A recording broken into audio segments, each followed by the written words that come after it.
Good evening, Instagram, Facebook, and YouTube viewers. Tonight we're going to have a short tutorial on these three trimmers, which are the Babyliss Supermoto, the Andis Slimline, and the Bevel. In this, I'll talk about some advantages that each of them has that perhaps others don't, and how each of them surpasses the others in certain areas and aspects. I get that every barber has their preferred trimmer, which I can respect, and let's get started. If you were to ask me, Carlos, which out of these three trimmers is the noisiest, the Babyliss, Slimline, or the Bevel? I'd tell you it's the Bevel. The Bevel is definitely a lot noisier. We're going to prove this right now with this gadget we have here. Let's start first with the Slimline. As you can see, it's averaging between 70, 71, 73, 74 decibels. Now the Babyliss, it fluctuates between 67 to 71 decibels. Now let's test Bevel, 81. As you can see, it's consistently loud at 81, 80 decibels. Spot the difference. This one never hit 80, as you can tell. Same with this one. None of them reached 80, but Bevel did. In terms of power, power doesn't necessarily mean it does a better job, just that the power is noticeable. The Bevel has more power, definitely more than these two. As for battery life, remember these are cordless trimmers. Bevel lasts the longest. The Bevel can go for 4 hours without charging, unlike these two. Each of these lasts for only 2 hours, meaning Bevel lasts twice as long as these two uninterrupted for work regarding luxury. The Bevel has a unique feature that you won't find in other trimmers. As you can see, that outer part looks, the structure is pretty cool.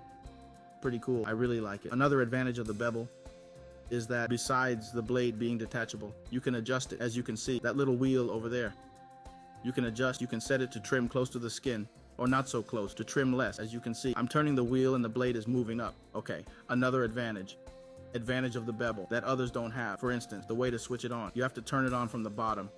If I'm trimming here, I have to stop and switch it on here. If it shuts off for some reason or whatever, I have to go down to the bottom. But with this trimmer, if anything happens, the switch is right there. You don't have to go down to the bottom. What else do I like about the Bevel? Advantage of Bevel, the sound, as I showed. It's a bit noisy. It's not a big deal, but it's not really a big issue. It's just a barbershop. We always have music playing, so it won't be heard. I'm not sure what else I'm missing. This blade, it's factory original. It was made for it, but when you buy it, it's not the original one that comes in the box. As you can see, this is the box. The box it comes in, it comes with a smaller one. I adapted this one because it's wider. It's truly the widest blade that's available in the market. The widest. As you can see, it's much wider than this one. You can see from side to side, it's much wider. So it has more advantages. The Andis is not even, so that's another advantage. But if there's a lot of hair like Andis, sometimes it clogs a little bit. Now let's go with the Andis Slimline. What do I like about the Andis Slimline? It's very comfortable, soft to use, very light to cut with. I prefer using it with the kid. The benefit of this one is that it's not going to lower the steel so much, that it's going to leave it so much on the skin like these two machines. That's a plus. I like it more for kids, for marking their bangs. These ones have more power, and if the kid, usually kids have more sensitive skin, it might hurt them a little bit. For the kids, I like it more. It's more practical, especially for kids who move a lot. What else? The colors on the outside appeal to me. They have very peculiar colors that you don't see on all the machines. As I said, it turns on from here. That's a feature.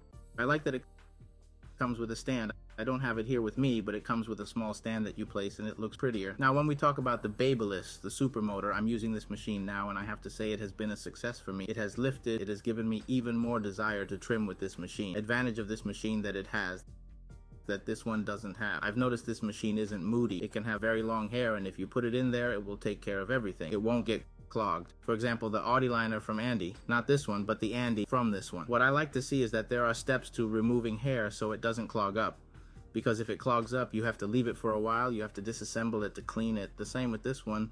It doesn't just fix itself after sitting unused. You can keep using it, but it gets clogged a lot, and that's a big waste of time, which I don't like. This one doesn't get as close to the skin as these two that it does have. What else? The steel blade leaves. Look, on the skin, it leaves people's skin very close. That's something I like about it. Another thing that the Bebo doesn't have, that this baby lid does in particular, because the other baby lids, like the one for cutting bangs, the other baby lids, like the gold and silver colored ones, they don't come with this, the stand. They don't come with it. They don't include the stand, unfortunately. I think they're not making this machine in the United States, only in the UK. That's where I ordered it from. Something that happened with this machine that surprised me was the power plugs in the United States are slim, not like this. It dampened my spirits, but I could check online on eBay, YouTube, eBay, and Amazon. You can buy these adapters. They cost like $3 or $5, like $4 or $5.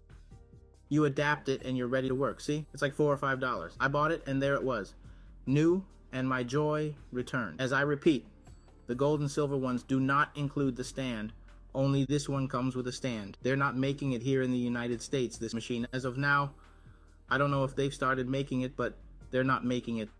This has been the latest model because they first brought the gold from Babyliss and the silver. I mean, I'm talking about cutting bangs, not cutting hair. Gold and silver, and this was the final model. This one is smaller, if you notice, from here to here. Then I wish I had it here to show you the golden one in the color of this one in silver. The price ranges from $140 to $150 for this machine. That's the range. The difference with the Bevel, I don't want to lie, but it cost me about $180 to $150 around there. The Bevel cost me. This one was quite cheap, around $40 to $60. $60, I think it was. It cost a little bit more than the others because of the colors here. That's what I imagine. What else, my people, did I want to tell you? Oh, these are the boxes they come in. This is the Bevel's box. This is what it comes in. This is the Babyliss, the Supermoto. Very cool. I always like to keep my box. I don't know why, but I like to keep my box always. This is the one this comes in, the Andis Slimline. Lawal always gives a 1-year warranty no matter where you buy it. They always give you a year of guarantee. You just send it back in its box and they fix it. Today, I had an issue with the wall. It was the cord that wasn't working, so I sent it back. It's been a year and they'll ask for the proof of purchase and they fix it nice and easy. Look, I know a lot of folks already know this, but I've always said that me, like you and other barbers, we all start out as beginners, getting started. I know there are many newbie barbers, and I'm making this video more for the barbers who are just starting, to give them a bit of guidance. I've always said that all big things started small, all skyscrapers, all the multimillionaires started out small. Those barbers that are starting out small now, just like how I started out as a little barber boy, and by barber boy, I mean it affectionately. One day they could own a barber shop where I might have to work for them. You get me? And yeah, any question, suggestion, anything you want to tell me, you can write it in the comments section down below. You can DM me with any question, anything you may want to help me with, you can tell me. I don't know everything, and I like to learn as well.